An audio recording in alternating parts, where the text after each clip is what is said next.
Sit tight, soldier.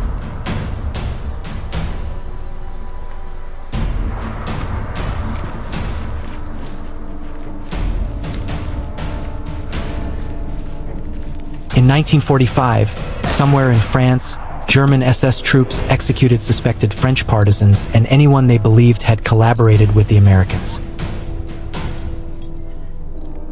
Welcome.